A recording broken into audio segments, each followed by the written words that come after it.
Muy buenas jóvenes, en este momento procederé a explicarles la temática relacionada con clustering y con asociación. Previamente ustedes ya realizaron la investigación correspondiente a toda la parte conceptual y en este momento les explicaré de forma general para que ustedes puedan ampliar su conocimiento la parte conceptual y realizaré una práctica para que ustedes también pues tengan el entendimiento de cómo funciona cada uno de los métodos que ustedes han investigado. Inicialmente pues hablaremos acerca del ciclo de vida, tanto del clustering como la asociación, que básicamente es muy similar. Inicialmente pues en algunos casos se inicia pues todo parte a través de los datos, posteriormente a la etapa de selección de características o cuando en algunos casos hacemos la preparación de los datos y escogemos qué atributos son los que vamos a tener en cuenta.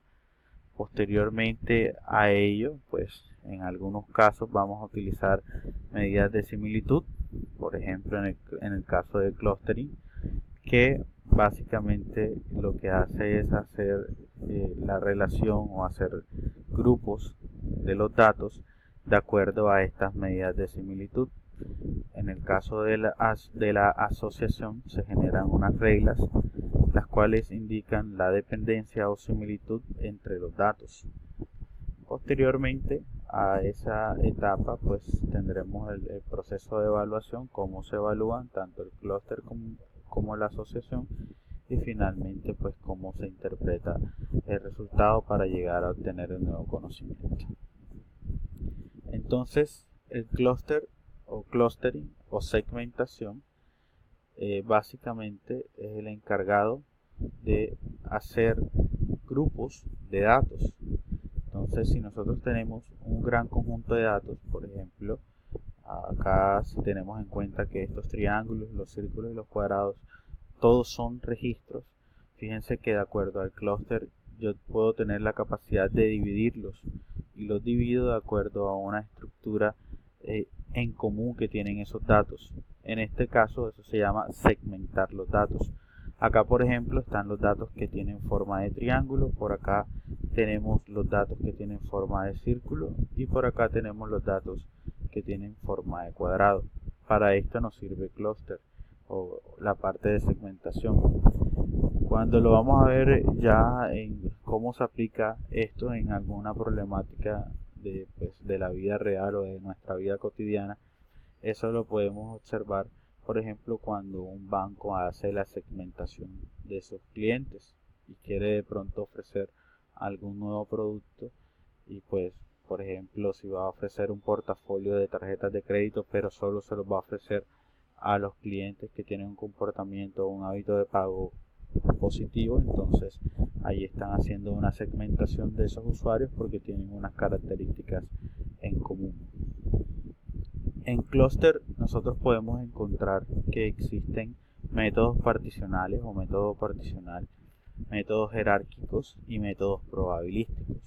Dentro de cada uno de ellos también podemos encontrar diferentes algoritmos. Aquí les voy a mencionar los que comúnmente encontramos en la herramienta que estamos utilizando, que es Weka. En el caso del método particional vamos a encontrar un método que ustedes en los trabajos que realizaron suelen encontrar muy detallado porque es un método que realmente es muy trabajado. En el caso corresponde al método de simple k-means. El simple k-means es un método particional y en este caso es un método muy común en el cual nosotros debemos saber de forma previa en cuántos grupos vamos a hacer la división de los datos. Es necesario saber o conocer en cuántos grupos queremos hacer la distribución de los datos. Luego tenemos los métodos jerárquicos, que dentro de Weka podemos encontrar el algoritmo que se llama CoWeb, en donde este tipo de métodos hacen la generación de árboles binarios de acuerdo a una matriz de proximidad. Finalmente, en los métodos probabilísticos tenemos el algoritmo de M, el cual asume que los datos son generados de acuerdo a una distribución de probabilidad. Estos dos métodos pues son trabajados. Realmente Cluster hace parte de las tareas o de la minería de datos descriptiva, y pues allí todavía existen algunas temáticas por trabajar a nivel de investigación. Por ejemplo, las herramientas de minería tienen falencias en relación a las métricas de evaluación de este tipo de métodos, porque aún se encuentran en desarrollo a nivel de investigación. Dentro del proceso de hacer la validación o ver la calidad del clúster, podemos tener básicamente dos referentes. Uno que hace referencia a la validación externa, en este caso pues del clúster, y otro es la validación interna. En el caso de la validación interna, ya pues ustedes han realizado algunas investigaciones que vamos a encontrar lo que se conoce con el nombre de compacticidad, y por otro lado tenemos la parte de separabilidad. Entonces, si nos damos cuenta, en la compacticidad es básicamente ver en este caso qué tan correcta es en este caso la distancia que se calculó entre el registro y el centroide, mientras que en la separabilidad se evalúa en este caso la distancia entre los centroides como tal. Entonces, ¿qué nos permite ver por ejemplo, los índices de compacticidad o separabilidad? Nos permiten, por ejemplo, acá en nuestra primera imagen, fíjense que tenemos algunos círculos rojos que están muy cercanos al lado de los triángulos. Entonces nosotros podríamos ver si este círculo rojo está más cerca del centroide de los triángulos, o si este círculo rojo se encuentra, por ejemplo, más cerca del segmento de los círculos rojos. Entonces, estas métricas de evaluación me van a permitir, pues, en este caso, validar esa información, y de acuerdo a la validación de esa información, pues, tomar una buena decisión si este registro pertenece a un clúster o pertenece a un clúster totalmente diferente. Lo cual, en la medida en que la cantidad de registros aumente, esto podría afectar la calidad del clúster que se esté generando. Cabe destacar que en el caso, por ejemplo, del método de simple K-means, se utiliza algo que se le conoce como la distancia euclidiana, la cual nos permite calcular la distancia entre el punto y el centroide para de esta manera asignar ese registro a un determinado clúster pues, que tengamos disponibles. Entonces ahorita voy a proceder a explicarles con Weka. Pues yo previamente ya había cargado un conjunto de datos, igual no hay problema en volver a hacerlo. Con el conjunto de datos que ustedes tienen en la plataforma, ustedes pueden, por ejemplo, tomar, en este caso, vamos a hacer un ejemplo con el archivo de Titanic, y damos en abrir. Nos va a cargar este registro, este conjunto de datos donde tenemos la clase en que viajaban las personas, la edad, el sexo y si sobrevivió o no. Entonces, en este momento lo que vamos a hacer es, vamos a seleccionar la pestaña de clúster, y en la pestaña de clúster vamos a escoger el método de simple K-means, que es en este caso un método particional. Como característica, en el simple K-means les había mencionado previamente que es necesario definir el número de clúster. Entonces, fíjense que inicialmente voy a colocar 4 clústeres. El resto pues de los atributos, si quieren saber qué significa, le dan aquí donde dice más y amplían la ventana, y pues ahí obtendrán la información. Pero lo más importante, o la configuración que debemos tener muy clara, es la cantidad de clúster que nosotros queremos ver. Una vez seleccionado, pues en este caso, la cantidad de clúster, acá no hay necesidad o no es relevante pues decir si vamos a utilizar el Usage Training Set o el Supply Text Set, porque en este caso estamos haciendo grupos, no estamos clasificando, como si lo hacíamos en la tarea anterior de predicción y clasificación. Entonces, una vez ya configurado y seleccionado la cantidad de clúster, le damos donde dice iniciar. Y fíjense que él automáticamente me está generando los 4 clústeres, empezando desde el clúster número 0. Y ¿qué nos arroja Weka como resultado?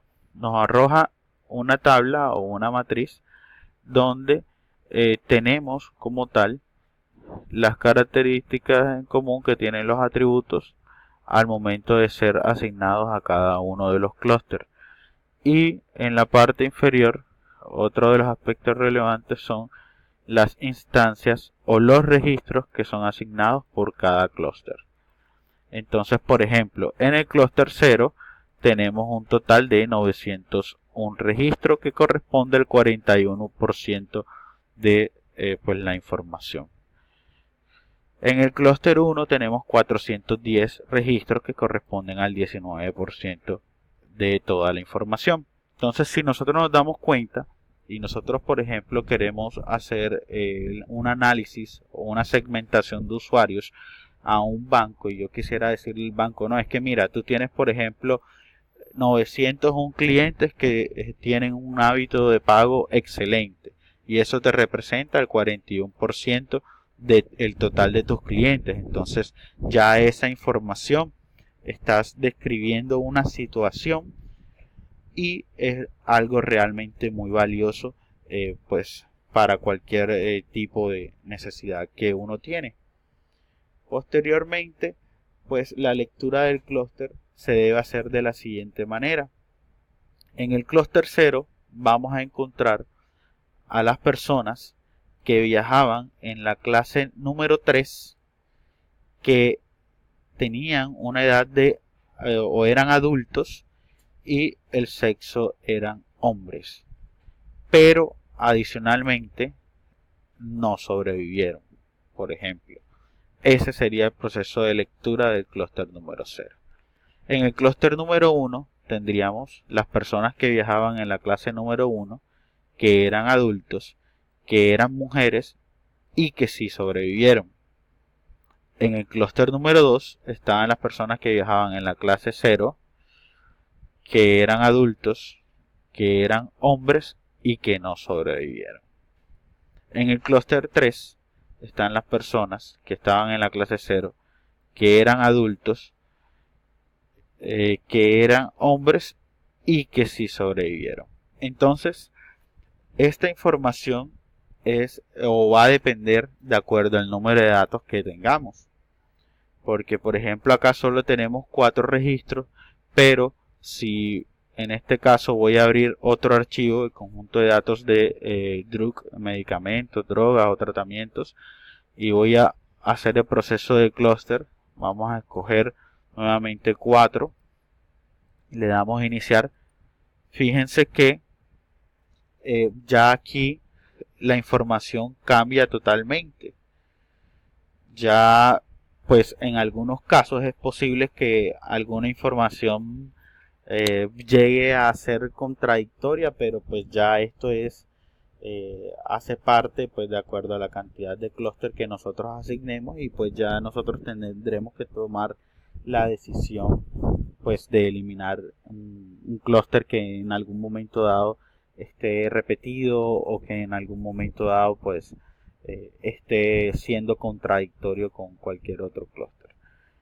Entonces, si volvemos en el caso al ejercicio del Titanic, o ustedes seleccionan por ejemplo cualquier otro registro, cualquier otro dataset y aplican el simple K-means con los mismos 4, cada vez la información va a ir variando y toda esta información en este caso corresponde a la relación de los registros o a la segmentación de los registros, pero de acuerdo a los atributos que tienen en común, tal como se los expliqué con el archivo de Titanic. Entonces, volviendo al de Titanic, si nosotros nos vamos a clúster, lo que vamos a hacer ahora es aumentar la cantidad. No vamos a tener 4, sino que vamos a tener 8 grupos o 8 clústeres. y fíjense que él siempre los va